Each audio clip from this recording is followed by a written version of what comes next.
De l'inconscience des voyageurs à l'insouciance des usagers de la route, en passant par l'indiscipline et l'agressivité des passagers, les conducteurs de transport en commun sont tous les jours confrontés à des situations délicates. Au fil du temps, le métier est devenu stressant. Dans les trams, les bus et le métro, les chauffeurs tirent le signal d'alarme. J'ai eu quelqu'un qui montait au guillemet. Il avait la main pleine de sang. Apparemment, il avait été se battre. Il est monté, mais il pissait du sang.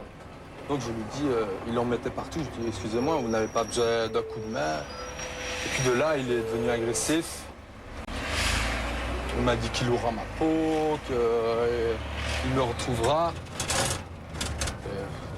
Moi, j'ai laissé aller, je n'ai rien dit. J'ai dit, écoutez, monsieur, vous ne pouvez pas monter comme ça dans le bus, vous me mettez plein de sang partout.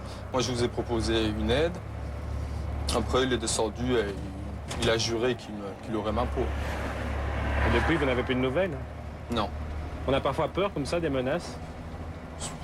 Oui, sur le moment, on est fort énervé. Oui, ça joue un peu sur le moral. Salvatore Piazza est chauffeur de bus depuis 3 ans seulement. Mais il a déjà vécu des situations délicates. Il effectue aujourd'hui la ligne Liège-Cherat, une liaison plutôt dangereuse. À Cherat, des jeunes lancent régulièrement des pierres au passage des bus. C'est une sorte de jeu. Peut-être que c'est des tout petits qui veulent, par rapport aux grands, s'affirmer, montrer qu'ils peuvent faire des dégâts. Mais à mon avis, c'est plus pour se faire remarquer.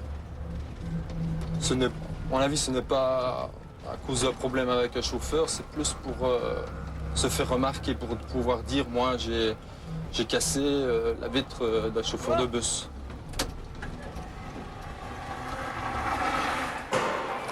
T'as été cassé par l'intérieur ou l'extérieur? Non, c'est l'extérieur. C'est l'extérieur. C'est quoi? Des bris de vitres comme ça, il y en a souvent, monsieur? Non, nous en avons chaque week-end, 3 ou 4. C'est des bris de vitres, des jets de pierre de l'extérieur. C'est un phénomène nouveau, ça, ou ça existe déjà? Ça dure quand même depuis 2-3 ans. C'est une sorte de mode, quoi. L'année passée, nous en avons compté 220 sur l'année. Au moins 220 vitres sur l'année. Il n'y a jamais eu de blessés? À ma connaissance, jusqu'à présent, non. Qu'est-ce que vous pensez de ça? Qu'est-ce que vous pensez? Plus de discipline. Essayer de faire respecter quand même le matériel par tout le monde. Parce que ça prend du temps de remplacer une vitre comme ça. Une vitre de la dernière génération de bus, ça prend plus ou moins 8 heures pour un agent, parce que ce sont des vitres collées. L'ancienne génération, ça prend 1 heure à 2 heures. Dégradation du matériel, agression verbale à l'encontre des employés, c'est le lot quotidien dans les transports en commun. Fabrice Blum, 23 ans, est chauffeur de bus depuis 2 ans. Une vocation familiale. Son père est également chauffeur au tech, mais ce n'est pas lui qui a incité son fils à choisir ce métier. Il n'était pas vraiment d'accord que je devienne chauffeur. Je l'ai fait un peu malgré lui. Il a essayé de me retenir de faire ça, mais à partir du moment où je suis rentré, il m'a quand même soutenu pour que ça se passe bien. Et pour quelle raison voulait-il pas que vous fassiez ce métier? Mon père mettait en avant le fait que le métier n'était pas vraiment très sûr au niveau sécurité et irrégularité aussi dans les horaires. Presque. Donc c'était un petit peu difficile d'avoir une vie de famille équilibrée qui disait que plutôt qu'en tant qu'employé on a une vie stable. Il y a beaucoup de problèmes d'insécurité? Disons que oui, quand même, c'est fréquent. C'est régulier et plutôt fréquent. Les cabines de conduite sécurisées tendent à se généraliser. Sur les 600 bus qui circulent au Tech Liège-Verviers, près de 200 en sont équipés. Cela coupe le contact avec le client, mais c'est un plus au niveau sécurité. Régulièrement, il y a 2-3 incidents par jour. Pas nécessairement graves, mais il y a des incidents tous les jours, oui. Alors quel type d'incident? Ça va de chahut dans le véhicule, de personnes ivres, en état d'ébriété. Donc, ça va aussi de menaces vis-à-vis des conducteurs et des plus graves, des agressions physiques. Il y a beaucoup d'agressions sur une année, par exemple? Sur une année, l'année passée, nous avons relevé 15 agressions physiques et entraîné un chômage pour les personnes. L'introduction des caméras de surveillance à bord des bus joue un rôle dissuasif. 4 caméras filment en permanence l'intérieur du véhicule à raison d'une image par seconde. En cas d'incident, le film est revisionné et permet parfois d'identifier les fauteurs de troubles. En 4 ans, le nombre d'agressions contre les chauffeurs a été réduit de moitié. On a déjà pu identifier et entreprendre des démarches, notamment auprès de certaines écoles qui, en général, connaissent leurs élèves. Donc, quand ce sont des problèmes bien ciblés sur une école particulière, systématiquement, en parallèle avec les démarches qu'on fait auprès des services de police, on peut faire la démarche auprès des directions d'école. Mais il n'y a pas que le côté répressif. Le TEC a aussi lancé une expérience de prévention. 2 écoles de la région liégeoise ont adopté les RYP. RYP, c'est un groupe qu'on fait pour pas faire trop de bruit dans le bus, pas fumer, pas jeter des crasses. Et voilà, pour que les gens qui rentrent dans le bus, il sera très calme. Parce que des fois, c'est vraiment un truc très agréable. Voilà. Qu'est-ce qui se passe quand il y a du chahut alors? Comment vous réagissez? Pardon? Quand il y a du chahut, comment vous réagissez? On essaye d'arrêter tout, on essaye de calmer les autres. Voilà. Vous êtes des policiers alors? Pas des policiers, mais comme des gens de sécurité, voilà. Et ça marche mieux depuis que vous êtes là? Ouais, ça marche mieux. Pour quelle raison ça? C'est comme, je sais pas, c'est comme c'est des grands frères. On le parle, on essaie de leur faire comprendre des choses et ça marche. Les RYP, soit jeunes passagers responsables, sont tous volontaires. Ils ont été choisis parce qu'ils ont une influence positive sur les plus jeunes. S'il vous plaît les gars, restez calme, un peu de calme, respect, non? Les chauffeurs sont venus à l'école expliquer leurs conditions de travail. Les élèves ont visité le dépôt principal des TEC pour se rendre compte des dégâts causés dans les bus. L'expérience a permis de réduire les incidents sur cette ligne.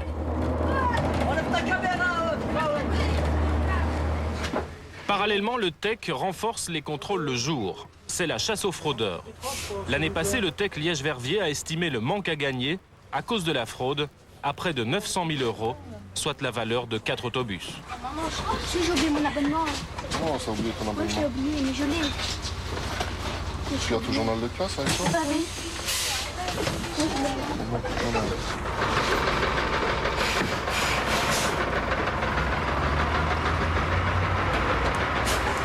La nuit, par contre, les contrôles sont quasi inexistants. En théorie, c'est au chauffeur à s'assurer que le voyageur possède un titre de transport valable. C'est la théorie. Je n'ose plus le demander, je n'ose plus le faire parce que ça devient dangereux. Alors vous préférez conduire les gens sans vérifier? Ouais, ça...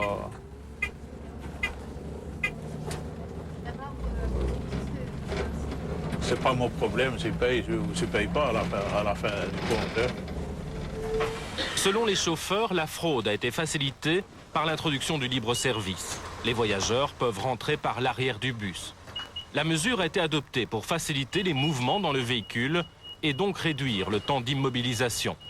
Depuis le libre-service, le conducteur n'est plus maître à bord. Il y a des chauffeurs qui ont peur de prendre un micro et de dire, quand il y a par exemple des voyageurs, dans les jeunes qui ont les pieds sur les banquettes. Moi, je prends le micro, je leur dis, moi je ne suis pas gêné de leur dire que les banquettes ne sont pas pour mettre des pieds, que ce sont pour s'asseoir et tout ça. Georges Peunier est une exception. À 62 ans, après 28 ans de service au TEC, il tente toujours de faire appliquer le règlement, de faire payer le client. L'expérience est étonnante. La moitié des usagers redescendent du bus pour attendre le suivant. Bonjour monsieur, je peux avoir votre titre de transport, s'il vous plaît? Ouais, je n'ai pas. Voilà, merci beaucoup. Vous faites fuir le client un peu comme ça. S'il vous plaît? Vous faites fuir le client? Ah non, ça veut dire que la société perd des sous. Ce n'est que ça. On s'étonne maintenant qu'il n'y a pas des sous. Mais oui, mais si en temps normal, avec une nuit comme je fais maintenant, en principe, je vais chercher 3 000 et demi belges, et que maintenant je vais chercher 1000 ou 100 francs, il y a un problème là. Et on cherche. C'est ça le problème.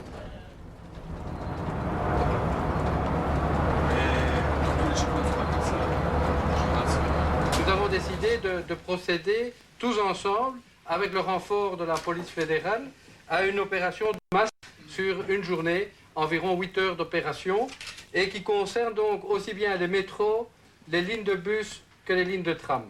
Cet après-midi, au commissariat de police de Schaerbeek, c'est l'opération Tango Papa. Pas moins de 120 policiers et agents de la STIB vont participer à cette vaste opération antifraude axée sur les transports en commun. Objectif, débusquer les fraudeurs, mais surtout rassurer les passagers par une présence policière accrue. Les passagers qui ne sont pas en ordre sont débarqués puis emmenés au commissariat pour un contrôle d'identité. Alors monsieur avait un titre de transport mais pas validé, d'accord? Donc ils l'ont contrôlé, il n'a aucun papier sur lui, aucun. Il est arrivé apparemment, d'après madame hier soir, il est arrivé le 1682. Il n'a pas de passeport géorgien non plus, rien du tout. Donc il n'a aucun papier, il n'est pas du tout en ordre. Nous on est arrivé à 16h08. Coût de l'amende pour le fraudeur, 55 €. En cas de récidive, l'amende peut atteindre plus de 350 €. En fait, on a reçu un appel d'assistance contre de la STIB qui reçoivent des jets de pierre. Ouais. À quelle hauteur, cage aux ours? À quel endroit? Ici. Dans leur position? La princesse Chutoine à Bruno. À pied, hein. Intercepté de l'autre côté, le type en blanc là.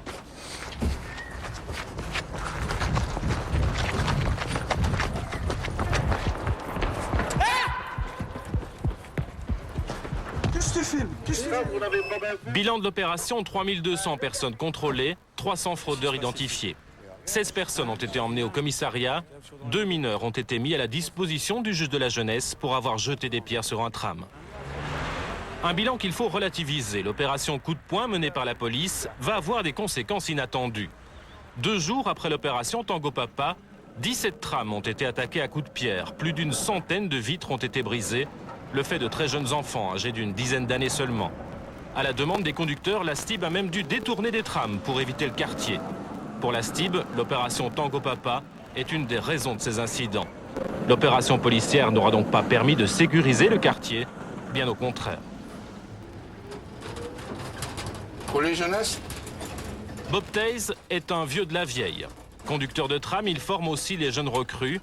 Il a une expérience de 17 ans au sein de la STIB. En 17 ans de service, est-ce que le métier a changé? le métier, pas tellement. Les gens ont changé. C'est-à-dire? Le public a changé. La sociologie des gens a changé.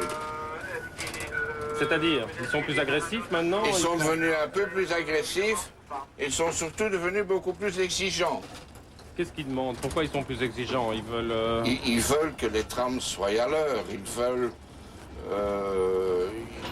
Ils veulent aussi, et quelquefois de manière excessive, ils veulent aussi qu'on s'arrête à peu près n'importe où pour les charger et les décharger. Ouais. Et c'est ce qui me fait dire que quelquefois, il s'agit là de demandes excessives. Et il y a parfois des altercations à ce niveau-là. Ça arrive. À nous alors d'essayer d'éviter ces altercations. Ça, c'est également une grande partie du métier. Et comment vous faites? Comment on fait, c'est peut-être un peu difficile à expliquer, mais en tous les cas, ça implique de rester le plus calme possible et d'essayer de régler le problème sans que le ton monte de part et d'autre. Vous êtes déjà arrivé des incidents de ce type? Ça m'est déjà arrivé, bien entendu, comme à tout conducteur de la STIB. Que ce soit en bus ou en tram d'ailleurs, ça ne change strictement rien. Dans les trams, cela fait déjà longtemps que les cabines sont sécurisées. Les problèmes avec la clientèle sont donc moins importants que dans les bus. Toutefois, le risque zéro n'existe pas. Pour faire sortir le conducteur du poste de conduite, il suffit de tirer le signal d'alarme. Certains chauffeurs ne réagissent plus, l'alarme sonne jusqu'au dépôt, sans savoir si un passager n'a pas réellement besoin d'aide. Le conducteur sait par expérience que quitter son poste de conduite comporte des risques.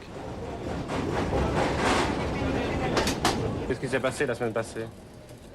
Nous avons un collègue, mais on ne connaît ni les tenants ni les aboutissants, qu'on a forcé à sortir de son poste de conduite pour des raisons techniques, Oui. qui ont été initiées par les malfaisants, je dirais. Et il a été tailladé avec un couteau. Pour lui voler la recette ou... Mais ça, ces tenants et ces aboutissants-là, malheureusement, je ne sais pas vous en parler, je ne suis pas encore au courant.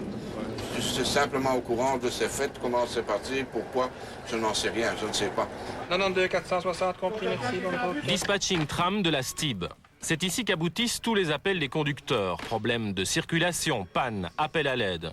Avec en prime aujourd'hui une manifestation dans le centre-ville qui perturbe la circulation des trams.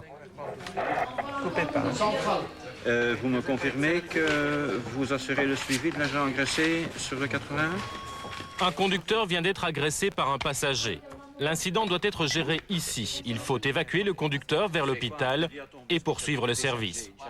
Et se laisser passer par le 82.